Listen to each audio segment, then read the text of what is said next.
for the hardest-hitting show in talk radio. The true progressive voice since 2012. This is Southpaws.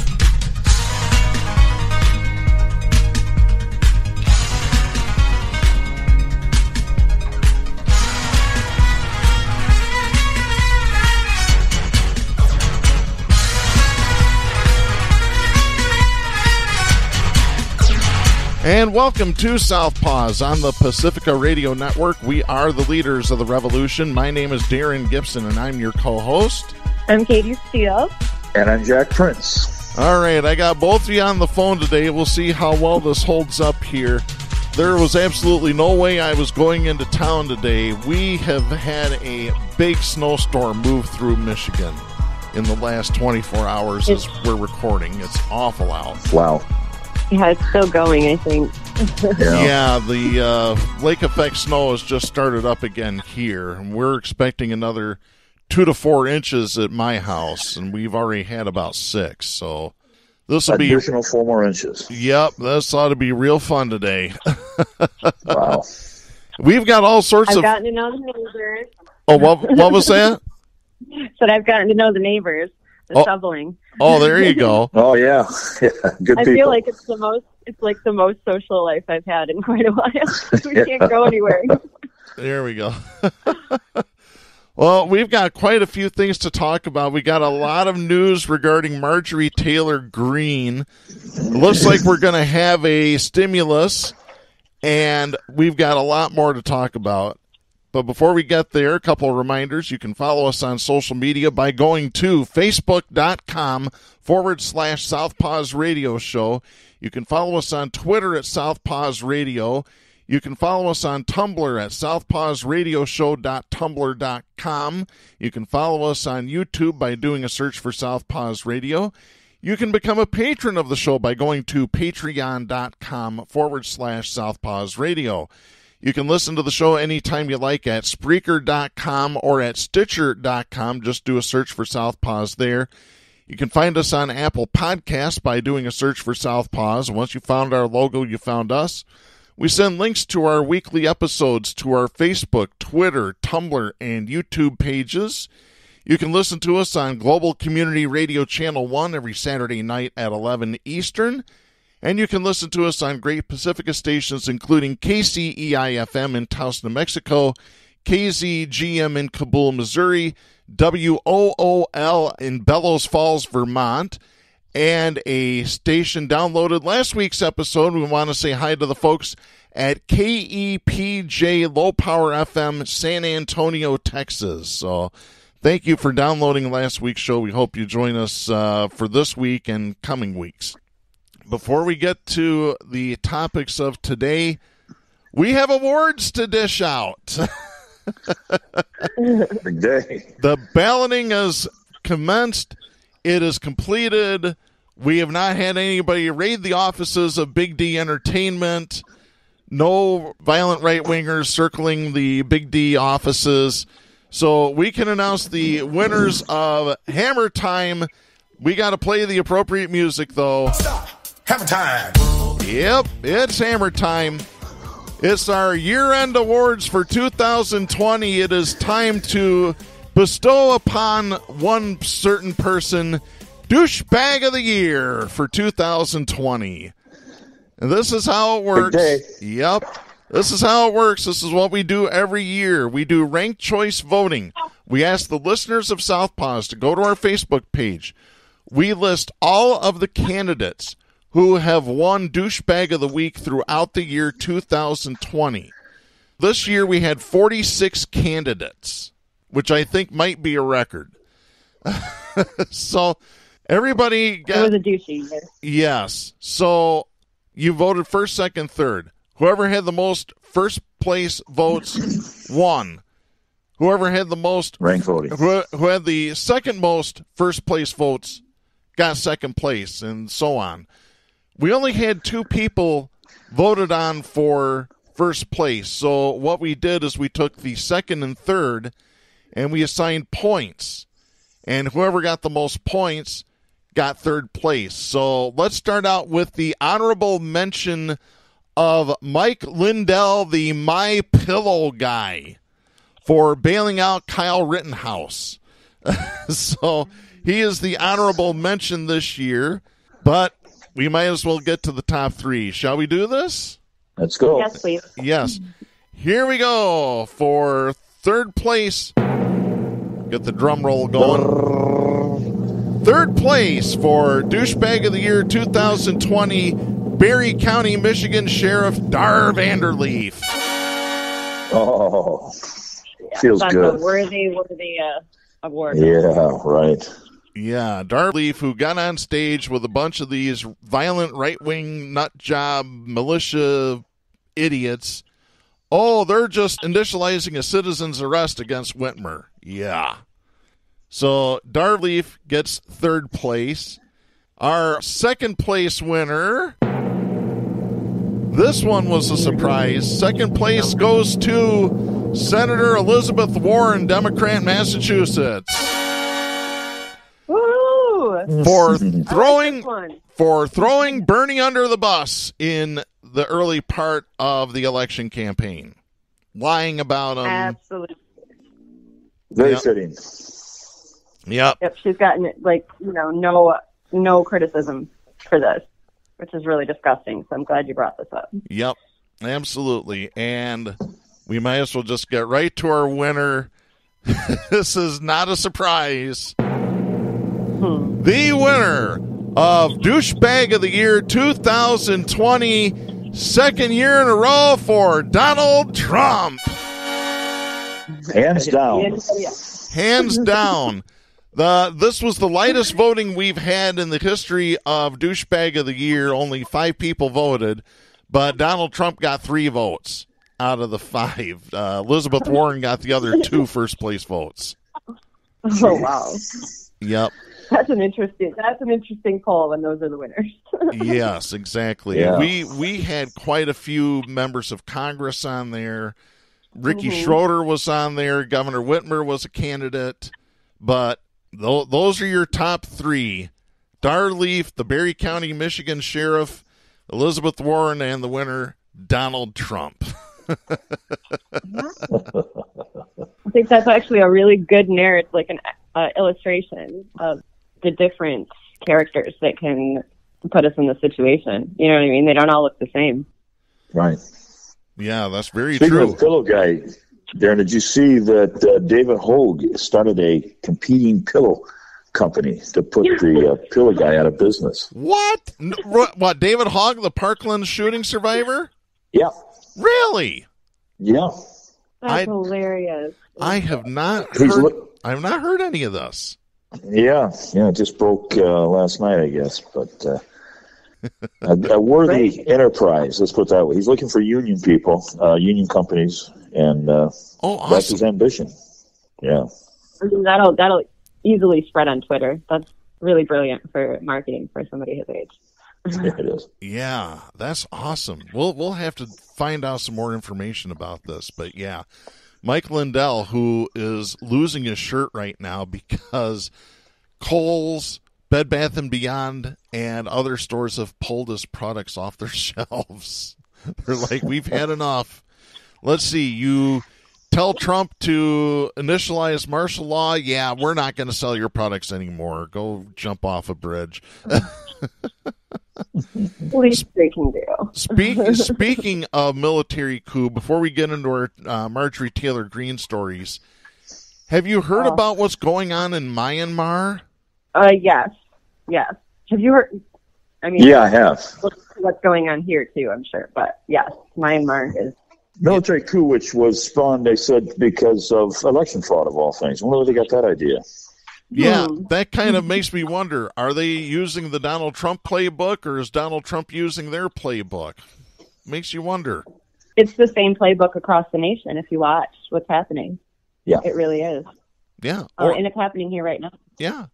All around the world. We've tried to overthrow. Russia, did you guys?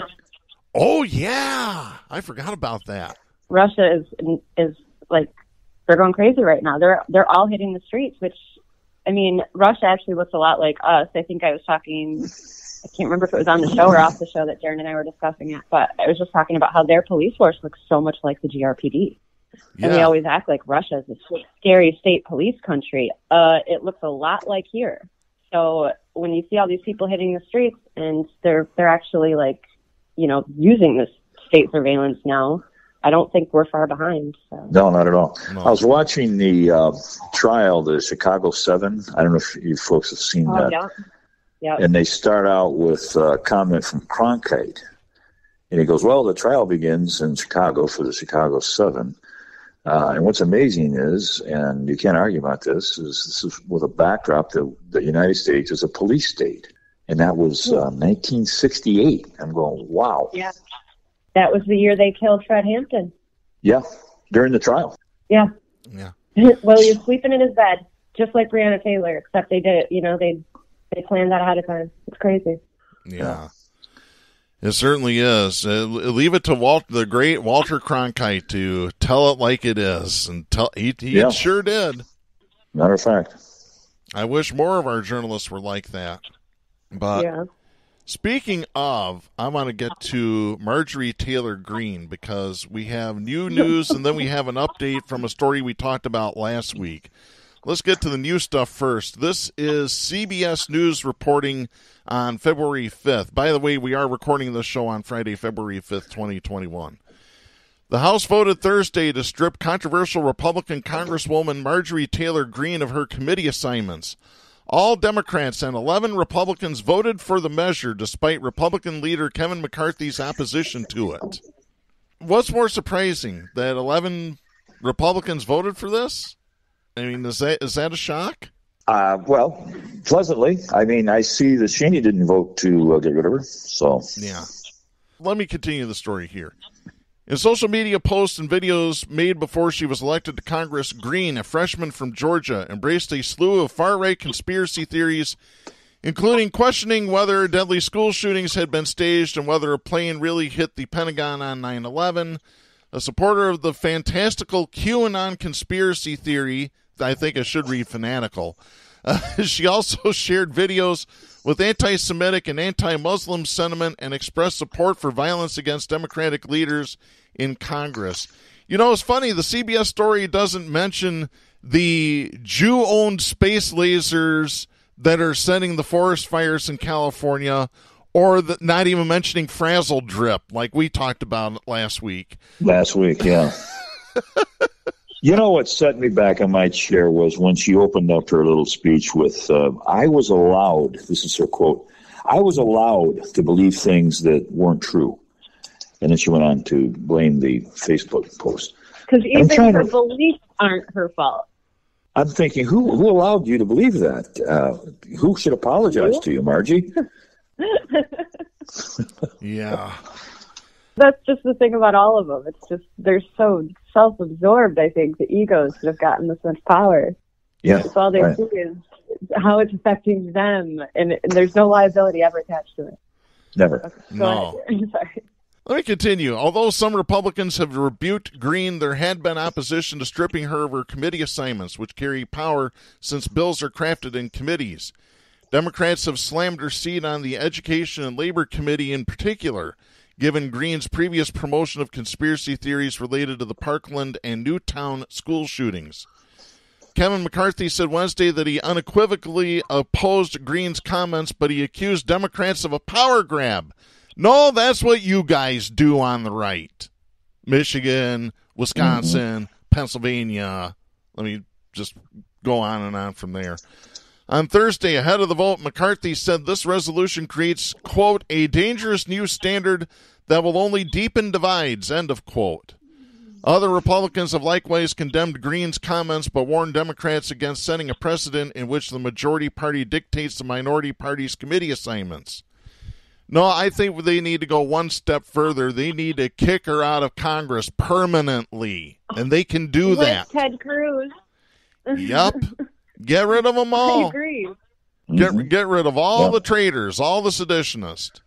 I think we have to bring up what's going on the Pentagon level if we're talking about Congress and traitors, because this story dropped in Reuters day before yesterday that the Pentagon is standing down in a lot of our military categories because they don't know who has infiltrated our government that's going to be loyal to Donald Trump and go against Biden. So at this point, there is a coup. Nobody's calling it a coup. Nobody. I mean, Reuters 2 days ago. Nobody knows. Yeah, I haven't seen that story from Reuters. No, nobody has. It's crazy. And then there's the. I'm sure you've seen the one about, because this one has been getting some attention. DHS has a union that is loyal to Trump. That is a coup. Yeah. If you have a military arm of our military that is loyal to a person and not this country, that is the definition of a coup. And we're all just sitting back talking about it. And we're actually talking about right now, all of us, about whether or not congressmen should be sitting in office. Like, we're already past that point. At this point, it's a show. I think it's entertainment, because if they've already gotten into our military and we don't have control of that, then this is a joke. Absolutely. Let me continue here. A handful of the 11 Republicans who broke with the party could face competitive 2022 races. Nicole Maliotakis, Chris Jacobs, and John Katko are all from New York, a Democrat-run state that will likely lose a congressional seat during redistricting. Adam Kinzinger of Illinois, who voted yes on impeachment, could be in the same position. Young Kim of California and Maria Elvira Salazar of Florida are in districts that Biden won in 2020. Congressional Democrats have sought to tie House Republicans to Greene's extremist positions. In a statement on Wednesday, Speaker Nancy Pelosi's office referred to McCarthy as QCA, labeling him QAnon congressman from California instead of R from California, Q from California. Yeah, that's the new moniker for the Republican Party, is the Q-publicans.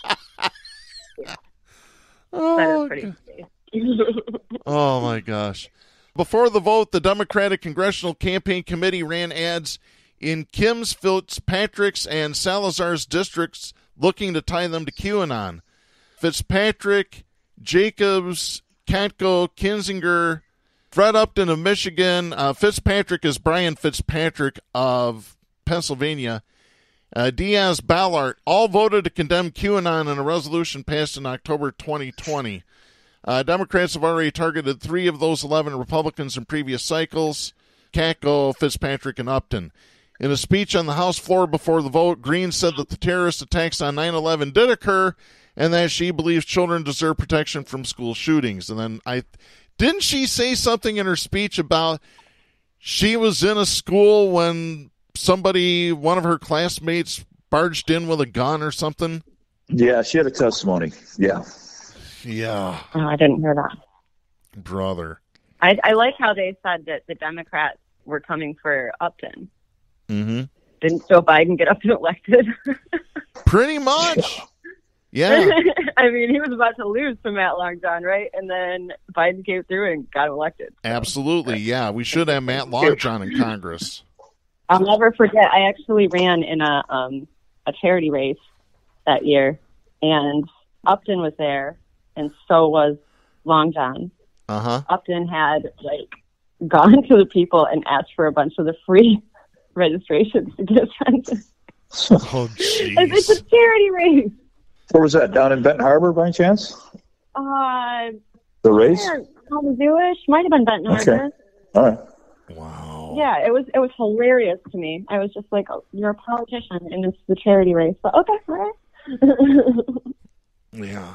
Well, I got a little bit more to talk about Marjorie Taylor Greene. This is an update to a story that we talked about on last week's show. This is Joy Dukes writing for WRCB Television out of Georgia. This is dated Thursday, January 28th. Video of the moments 2 Whitfield County deputies escorted a Channel 3 crew out of a public town hall meeting at the direction of Representative Marjorie Taylor Greene's team has made its way around social media. In an interview on Thursday, Whitfield County Sheriff Scott Chitwood defended his deputies, who threatened to arrest reporter Meredith Aldis, and said that Greene's team instructed his deputies to remove any member of the media who attempted to talk to anyone or ask a question of the Congresswoman. He said of Greene's team, quote, "They reviewed their wishes last night when we arrived on the scene, and they said that, and particularly after the incident had occurred, that all the media acknowledged that they were not going to ask questions, end of quote. The town hall was open to any pre-registered constituents but was held in a private event space. Reporters were invited, credentialed, and then told when they arrived not to speak to anyone in attendance. Which, by the way, that's against WRCB television's news policy. If they had known this in advance, they would not have covered the town hall.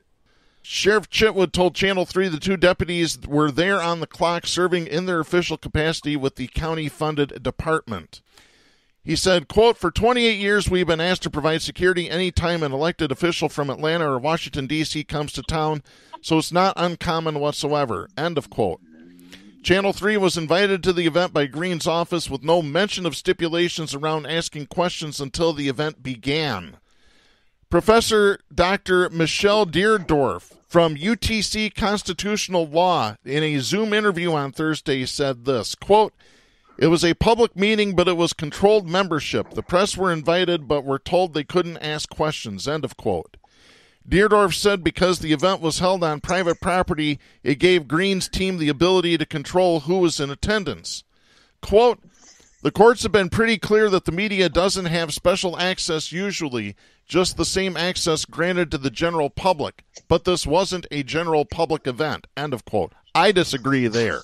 I'm sorry, you open up to the public, that's a public event. I don't care if it's on private property. If you rent out a building, guess what? That's still private property, but that's a public event. That's right. Well, that's the thing. You can't have it both ways. It's either a private event or it's a public event. You can't have a public event on private property. You can't. Exactly. No. I mean, you can invite the public to your private event, and then you're still going to, it's still an invitation thing, and you're still allowing them to come in as individuals. So, I don't know. I think that whole thing is set up to, and everything this woman does, so I can't even call her a woman. Like, the word I use for her, I can't use on broadcast radio. I'll get an FCC fine. I had a good one for her. Continuing here, Sheriff Chitwood first referred Channel 3 to Greene's office for comment, but later agreed to an interview when Channel 3's calls to Greene's spokesperson went unanswered. When asked whether he stood by his deputies and their threats to arrest the Channel 3 crew, he said he was, quote, "very comfortable," end of quote, with how it was handled, adding, quote, "they were very professional and everything went very well," end of quote. Well, yeah, because you want to talk censorship, right there it is. That's the government telling the media you can't cover this. Yep, exactly. That is a First Amendment violation, period, end of story. Right. Channel 3 typically... real dangerous. When the police are comfortable, we're in trouble. Yeah. Yeah. Channel 3 typically does not cover events in which there are limits set on how and if we are able to ask questions of elected officials. Those limitations were not disclosed until our crew arrived on Wednesday night. Greene's office did not respond to phone calls, texts, or emails on Thursday, but said Wednesday night that the Channel 3 crew caused a disturbance by asking a question. Wow. That's exactly what the police do. They use the noise disturbance law when you try to exercise your free speech. Yeah, that's very true. Yeah, Marjorie, I wonder if she gets this little ploy from other congressmen that refuse to hold town halls, like Bill Huizenga, Michigan's second district. Bill Huizenga, yeah, local grown, yeah. Consultants teach you. This is their job. Yeah. Oh, it's unbelievable. I want to get to this. We've been talking about COVID stimulus, and we have an update on that. This is Tom Porter writing for Business Insider. This is dated February 5th. The U.S. Senate early Friday morning passed a budget resolution that paves the way for Congress to approve President Joe Biden's $1.9 trillion stimulus bill. The vote was 6 o'clock this morning. 6 o'clock this morning. Wow. The vote was split along party lines, with Vice President Kamala Harris casting the deciding vote for the resolution to be approved 51-50 at about 5:35 a.m. It was Harris's first tie-breaking Senate vote as vice president, with the Senate evenly split between Democrats and Republicans. The resolution allows Democrats to pass Biden's stimulus bill with no GOP support. With the tool, Democrats could pass the spending package with a simple majority, preventing Republicans from deploying tactics that would have required 60 votes to override. The resolution was passed as part of an all-night marathon of amendment votes known as a votorama. God. 41 votes to the night. Did they just say they did this without any Republican support? Yep. Is that what that said? Yep. Yeah, it was tight. It took Harris. All I heard for the last 5 years was about how we had to work with these Republicans. Yeah, exactly. Like, at what point are they going to admit they really wanted to? Mm-hmm. It will now be sent to the Democratic-controlled House of Representatives for ratification. The Congress, by lawmakers and government officials of crafting Biden's relief bill, can now begin in earnest. Biden is still seeking bipartisan backing for the package meant to address the economic effects of the coronavirus. Compromises could still be reached with GOP senators that would allow the bill to be passed without a need for the resolution tool approved Friday. The size and scope I'm going to interrupt you real quick. yeah, go ahead. If Biden were to actually focus on getting the people's bipartisan support instead of Congress's, Congress would follow. He's got the wrong strategy. Okay, go ahead. Absolutely. He certainly does, and we need to talk about that a little bit. Why not go to the people and say, look, this is what I want to do. I need your help to do it. Other presidents have done this before. Right. Exactly. I think if he were really going to help us, and if he had a plan that was going to help us and he could lay it out, I think he would do it. It's the fourth branch of government is the people. You got to use it. Yeah. Mm-hmm. Yeah, but the problem is I think at this point the scales have tipped, and they're not working for us anymore. They're working for themselves. That's for sure. Yeah, and right here's proof of it. The size Darren, and scope. where's the $600 check at? What's the status on that? What do you mean? Well, there was a check that was supposedly levied back when Trump was in office for $600. Yeah, you haven't received your $600 check yet? No, and I don't see a lot of status on that. As a matter of fact, all the old guys that I know, they haven't seen it either. Really? Because my mom received hers. I've received mine. Direct deposit or in the mailbox? Both. I received the direct deposit. Mom got a check cut to her. There is a if you go on the IRS website, there is a link that you can look it up using your Social Security numbers. I would recommend doing that. Yeah, okay. Yeah. I haven't received any yet because I need to file taxes. Oh, because why? I need to file taxes for 2 years. So. Oh, okay. It's hopefully all going to come out and be on the positive side, but we'll see what happens. Yeah. The size and scope of direct payments to Americans are among the issues under negotiation. Biden is pushing for $1,400 stimulus checks. Republicans want the amount lowered to $1,000. Biden appears to be standing firm on the amount, but is thought to be willing to tighten the eligibility for that amount based on income. No, how about you do this, Biden? Do what other countries have done. $2,000, $3,000 checks monthly until this pandemic is over with. Yeah, like our neighboring country. Yeah. Canada. I think they're just trying to kill off a bunch of us. I mean, I don't have a better explanation for what's happening here. There is none. Yeah? There is none. Look at the Michigan unemployment system right now.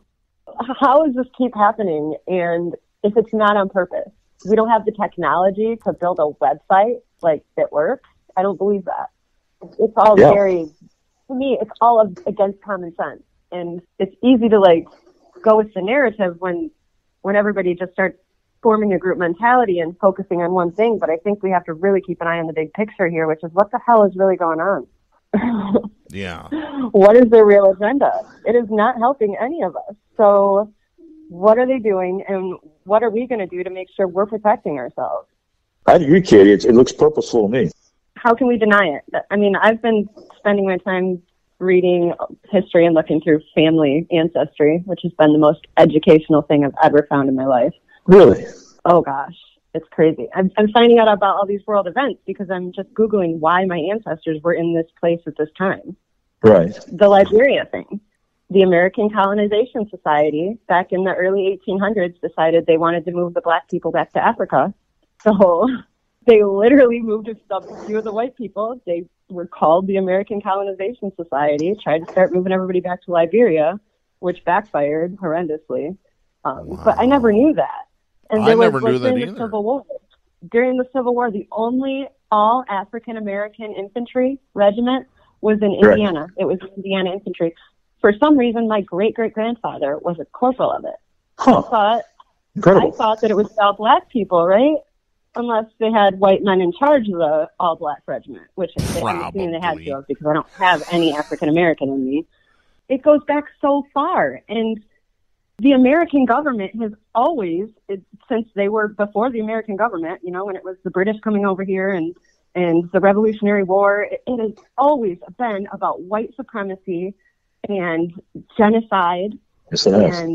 And it's never been about democracy. It's been about the illusion of democracy. And we're to the point now where they have so much power and technology and arsenal and weapons and ammunition that it's not going to be like the Holocaust. It's going to be 100 times worse. And I don't think anybody sees it coming, but I don't think it's far off either. So that's why every conversation I have brings me back to this, like, super, negative and serious place. But I can't keep walking with my eyes closed when it's all so obvious. It's so obvious, you guys. We can't keep watching CNN and reading the other headlines. We need to talk about what's really important, I think. Yes, absolutely. That's what we're going to try and do on this show here, now that we can kind of get the focus off of Trump now that he's gone. Right. I mean, he was honestly the biggest distraction. Like, he's everything they've been wanting for the last 500 years, I think. Yep. Right. Yeah. That's a good point. Oh. Distract us with the big stuff so that they can do all this other stuff that's more important, and we don't even see it. Right. And do it in plain sight, too, by the way. Yep. But that history that Katy's talking about, since it is, Black History Month, is so crucial. There's such an atrophy of the real history that's not taught. I told Darren this years ago. I tried to teach from the book People's History of the United States by Howard Zinn, and was challenged with some of the accounts of the Renner strikes and the apologies, the bogus apologies for racism, and the teachers themselves came in and challenged some of the facts from Zinn's book. And I said, all right, if I can prove these facts, you're going to allow me to teach from the book. This is a journalism class. That's, we do our own fact checking. And obviously there was nothing that wasn't historical and could be proven to be historical, including the Tulsa riots, which graduates teaching high school history classes, knew nothing about, Katy. Exactly. Imagine. I've learned so much, and the thing for me is I couldn't believe how much more I learned transitioning from the internet to going and finding old books. Right. Because I really thought everything was on the internet. Yeah. And when I went and started looking up history through books that I was finding in local stores, I was blown away. Do you know that the Republican Party was started in Detroit, Michigan in 1853? And there is a man named Reverend Eric Prince there, spelled E-R-I-K, from Cascade, Michigan. Huh. Cascade. Yeah. Wow. Well, I recommend a book for you. You can go through everything. That guy doesn't exist in legal records. So there's a lot going on in history that people are not telling us. Yeah, I recommend a book called Sundown Towns, which talks about the myriad of towns right here in Michigan. That the term sundown means that if you were black, don't be caught in town after sundown. Oh, we're that. Yeah, we're talking about cities on the east side of the state that it would mean death. And there were thousands of these towns across the United States called sundown towns. A piece of history that is completely unknown and written by James Lowen, who was the author of Lies My Teacher Told Me. Highly recommend it, Katy. Matter of fact, make a nice Christmas present. Maybe I'll try and get you one. I hadn't read the other one either, Lies My Teacher Told Me, but thank you for the recommendation. I'll definitely check them both out. Yeah, I know Michigan, or Grand Rapids itself, I never heard about the riots. The riots here in town.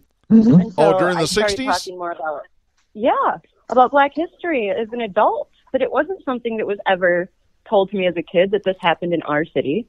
They talked about the ones in New York or the riots in California, or Detroit. Never here. Yeah. Yeah. Well, Katy, you were the one that told me. I didn't know that the mayor of Grand Rapids told union furniture workers go after the scabs with rocks and stones. Oh, George Ellis. Yeah. First of all, I got to tell you guys, his great-grandson growing up was my very best friend. I had no idea who his great grandpa was. Wasn't a wealthy guy or anything. Right. But George Ellis fought for public ownership of utilities back in the early 20th century. He made the libraries public owned instead of letting the hotels own them all. He made those a public service. He ran the dram shops or whatever, those banks. I don't remember what they were called. And they painted him as they tried to paint him as some kind of hustler. But basically what he did was give poor people or working class people a shot into the stock market, into doing what the rich guys were doing. And he was a huge enemy of the rich. So this guy is one of my heroes, and he doesn't get any attention in Grand Rapids because nobody wants anybody to know who he is, because obviously he was our Bernie Sanders. Yeah, sounds like it. Sharon's house right here that I live in was deeded. It's over 100 years old. In the original deed, it says explicitly the house is never to be sold to a black family, to a black person. Wow. Are you serious? Yeah. She got a copy of it, took a look, and she goes, take a look at this. Oh. Yeah. That just made me sick. Mm-hmm. I know right that here happened. In Michigan. Oh. Yeah, that's just surprising. Well, it shouldn't be surprising. I'll mention something. My understanding, a neighbor of mine, when I was growing up, when I was a little kid, I had a neighbor that owned a lot of property. His grandson now owns the original property, but he also had property across the street, which is directly south of our property.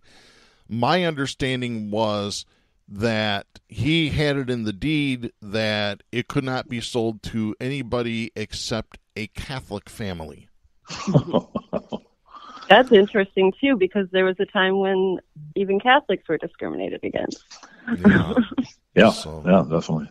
Louis Campaw. You've seen his name around downtown, right? Sure. Street, yeah. All over the place. His brother was Antoine Campaw. Louis was the first colonizer to bring slaves over to Detroit. Sure. Yeah. He was basically, I think, a very violent colonizing white guy that moved in and pushed out all the Native Americans, owned a bunch of slaves, started the whole capitalism thing here. And they literally named a street Breonna Taylor Way and left that road named Louis Campaw. It was that's okay. They're just now building a affordable housing project or whatever on Division, just south of Wealthy, and it's called Antoine Court, named after his brother. People don't know the history here. These guys were horrible, savage people. They refer to Native Americans and black people as savages, but they were the savages. It's horrible. He was a militia member, too, one of the first militia members, Antoine. Oh, wow. It makes me so sick. Wow. So quite a bit of a history lesson, and this is just for the Grand Rapids area. I mean, you listeners in Taos, New Mexico, in Bellows Falls, Vermont, dig into your local history. Exactly. It's so important. When you start seeing it, you can't unsee it. Yeah. All right. I want to get to our next story here. This is Katy Benner and Alan Feuer writing for the New York Times. This is dated February 3rd. Out of Washington, the Justice Department continued building cases on Wednesday against people accused of storming the Capitol, arresting a leader of the far-right group, the Proud Boys, and charging 2 men with conspiracy in an effort to block certification of President Joe Biden's victory in the election. Ethan Nordine, the self-described sergeant of arms of the Seattle chapter of the Proud Boys, was arrested Wednesday morning, federal prosecutors said. He had been under investigation for more than a week after prosecutors named him in court papers as a chief organizer of a mob of about 100 other members of the group that marched through Washington on January 6th, ending at the Capitol building. Separately, 30-year-old Nicholas DiCarlo of Texas and Nicholas Ox, a founder of Hawaii's chapter of the Proud Boys, were charged with conspiring with one another and unnamed co-conspirators to stop the certification of Biden's Electoral College win as part of last month's riot at the Capitol, according to the indictment. The case against DiCarlo and Ox was announced by John C. Demers, the head of the Justice Department's National Security Division, the U.S. Attorney in Washington, and the FBI's Washington Field Office. Their indictments highlighted the government's effort to bring more serious charges against some of the scores of people who were initially charged with lesser crimes after the attack. The two men had earlier been charged with unlawful entry and obstructing an official proceeding. Now, is this something I called this?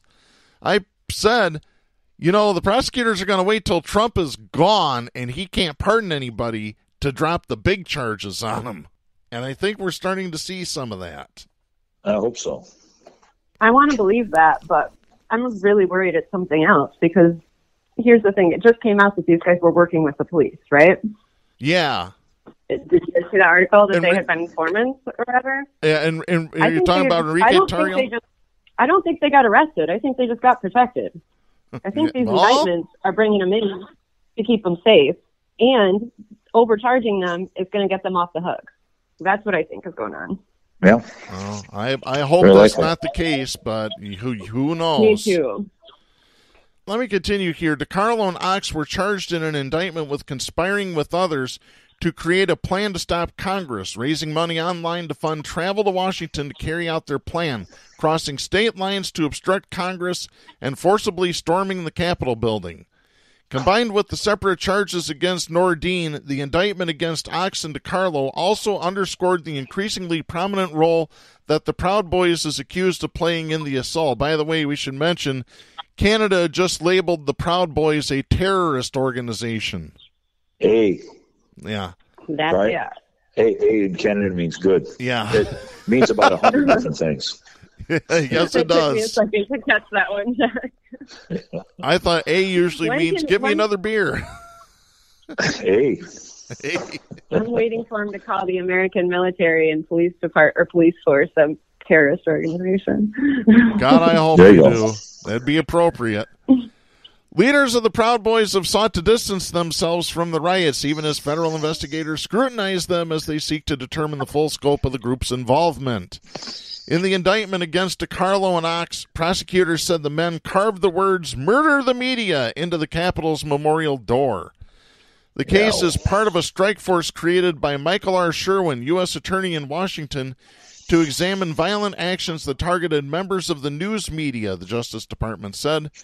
Sherwin said at a recent news conference that it was the height of hypocrisy to attack journalists while invoking the First Amendment to justify illegally entering the Capitol. DiCarlo was also seen in photos taken inside the Capitol during the riots wearing a shirt and a hat that said MT Media, which investigators said stands for Murder the Media. Prosecutors say that Nordine, carrying a bullhorn, led a 100-person mob and entered the Capitol with another top-ranking Proud Boys leader, Joseph Biggs, who is also facing charges in connection with the attack.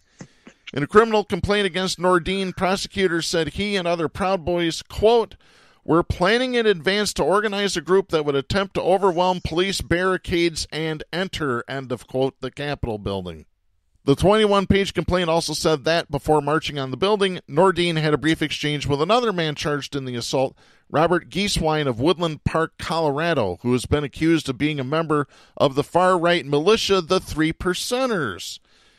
Nordine, who is from Auburn, Washington, and is 30 years old, was near the front of the crowd of rioters that confronted an outnumbered detachment of Capitol police officers on January 6th. Moving past the officers, prosecutors said that he and other members of the Proud Boys forced their way into the building, while the Capitol Police, I wonder if they were part of the group where the Capitol Police just opened up the barricades and let them in. Well, exactly. And that's why it's going to be so hard to hold up in court. That's what I think this is going to be. It's going to be a huge show. It's going to distract the public. Ultimately, I think they're going to get off, and I think they're being protected right now. I get the same sense. Yeah. Before the attack, there's no bright spot. You know, Trump was thrown out of the actors union in Hollywood. So the purge goes on. Let's save that for a minute, because I do want to cover that. Let's hold off on that for a minute here, and let's continue here. Before the attack on the Capitol, Nordine gave hints of, quote, an intent to organize a group that intended to engage in conflict, end of quote. That is according to a news release issued Wednesday by the U.S. Attorney's Office in Washington. In late December, for example, he posted a message asking for donations of protective gear and communications equipment. About a week later, prosecutors add that Mr. Nordine posted a video online discussing what he described as blatant, rampant voter fraud and saying that the Proud Boys were going to, quote, bring back that original spirit of 1776 of what really established the character of what America is, end of quote.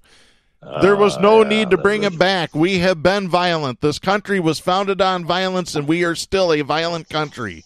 Well, clearly, if they had all of this information and they knew he was doing all this, and then they literally let the Capitol Police open the damn door, like, what's the point of holding a trial now? You know what I mean? Who's going to put him on trial? The ones that let him in? Exactly. None of this makes any sense. Yeah. After the assault, prosecutors say the Nordine continued writing inflammatory messages.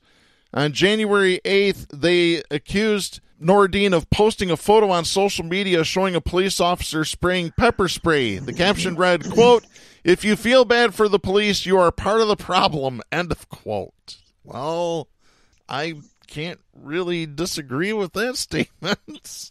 No. As many times as the police have pepper sprayed and beat up on black people for no reason, little pepper spray. And now they're arresting white people, and I'm pretty sure it's to protect them. They have this thing called discretion, too, that makes it completely legal for them to decide who they're going to protect and who they're going to destroy their lives. Mm-hmm. Or murder. Yeah, arbitrary. Yeah. And that, for us to sit back and let that go on and act as if we can hold anybody accountable. How? What? Ultimately, we've got to bring them back to the same police force that has discretion to do whatever they want. Mm-hmm. Yeah. So what is the point? Stop there. Of it? We keep getting these personal victories. Our egos, when we win, when a court victory happens, when that happens, when this happens, but we don't have the police and we don't have the military, so we're screwed. That's the bottom line. That's the deciding factor. Absolutely. It keeps coming back down to that for me, and it's got me so, I'm not right. And Freddie Hampton said it the best. He said it the best. I cannot get the sentence out of my head. He said, school doesn't matter. School isn't important. Work is not important. The only thing that's important is stopping fascism, because if we don't stop fascism, fascism will stop us all. That's exactly right. Oh, he hit that right on the head, definitely. Speaking of fascism, I want to get to this story. Have you guys heard about this? There's a lawsuit that's been filed in the state of Michigan because the Michigan State Police have been accused of using the Signal app to avoid FOIA requirements. Yeah. I did not. Oh, boy. This is Paul Egan writing for the Detroit Free Press. This is dated February 2nd out of Lansing. Lawmakers from both parties are calling for changes to state law and or policy after the Detroit Free Press revealed that top Michigan State Police officials have downloaded an app onto their state-issued phones that can put their text messages out of reach of the Michigan Freedom of Information Act and discovery requests in civil lawsuits. And attorney James Fett says he has screenshots from August showing at least 18 active and high-ranking Michigan State Police officers and civilians had the Signal encryption application installed on their state-issued phones, not just the 5 identified as a result of his lawsuit against the state. Yeah, and the attorney spoke last night, was interviewed last night, and said, the Michigan State Police is the epitome that sets the standard for, the standard here in Michigan is what he said, for the other departments. So for them to pull this, it sends a message of allowance to all the under departments and how critical it really is. And I'm thinking the under departments already pull this kind of crap. Remember, Darren, when we covered very closely the drunk that was caught, and there was a secret phone line right here. Yes, Grand Rapids. It's in our archives. The former Kent County prosecutor who allegedly drove drunk the wrong way down a one-way street, hit a parked car, injured the owner of the car as he was reaching in to get something out of it. And the officer that arrived on scene was told to call what they thought was an unrecorded phone line at the Grand Rapids Police Department, but it turns out that call was recorded and released through a FOIA request. Well, the big disclosure there was the secret line, for crying out loud. Yeah. Remember how the ACLU dropped that story? I wonder if this is why.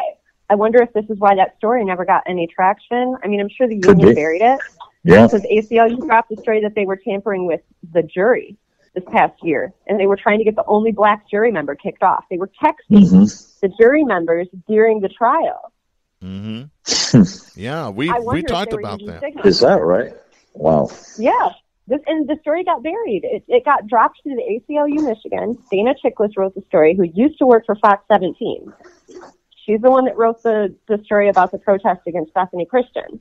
She left Fox 17. The story disappeared that she wrote. And then she went to ACLU. And shortly after she became a communications director or something. And then shortly after she got there, she dropped the story about the GRPD. And I haven't seen anything from her or seen that story since it disappeared. Yeah. So this police department is, I mean, they're so powerful. And that's the thing. What good is a lawsuit? What good is changing a law if you don't have a police department that's going to work for you and not against you? Exactly. State Senator Jim Runestad, Republican of White Lake, said, quote, "I think it's outrageous. This is something that causes the public to lose faith in the Michigan State Police because there are so many conversations that they can have to the detriment of individuals." End of quote. Let me mention this, Katy. You'll get a kick out of this. Runestad is a member of the Michigan Senate Appropriations Subcommittee on Military Affairs and State Police. There you go. Why does the state of Michigan have a subcommittee on military affairs? Exactly. We are a state, and the police do not need to be militarized. Exactly. That's what the subcommittee is for, though. It is to militarize the police. Yeah, exactly. Yeah. Runestad added that if text messages exchanged by high-ranking police officials can all be, quote, scrubbed clean, end of quote, then, quote, all kinds of mischief can go on and the public is never going to know about it, end of quote. You think? Yeah. It's a controversy in which new and inexpensive technology designed to ensure user privacy is colliding with the public's right to scrutinize government communications. Democratic Governor Gretchen Whitmer, who was elected in 2018, has said government transparency is one of her priorities. Signal, which is a free-to-the-user app funded by grants and donations, says on its website this, quote, "We can't read your messages or listen to your calls, and no one else can either," end of quote. Signal features end-to-end encryption, meaning text sent on state phones using Signal bypass the state server, and once deleted, leave no record on either the phone or the state server. So this is how they're getting around the documentation as required under FOIA. That's one way. But, Yeah. I mean, let's be honest, it's happening on every level. We had a story break this week in West Michigan that the DeVos Place Convention Center is being paid $12,000 a day to an immunization clinic for COVID.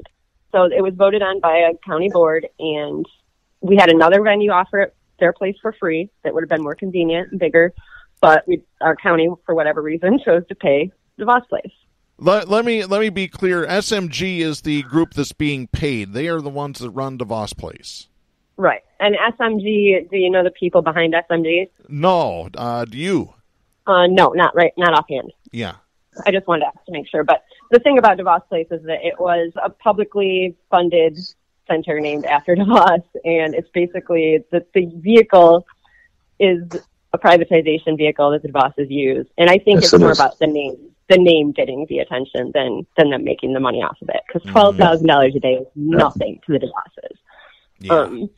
But ultimately, that's exactly what happened. And it happened through, in my opinion, it happened through a subcommittee called the Kent Hospital Finance Authority.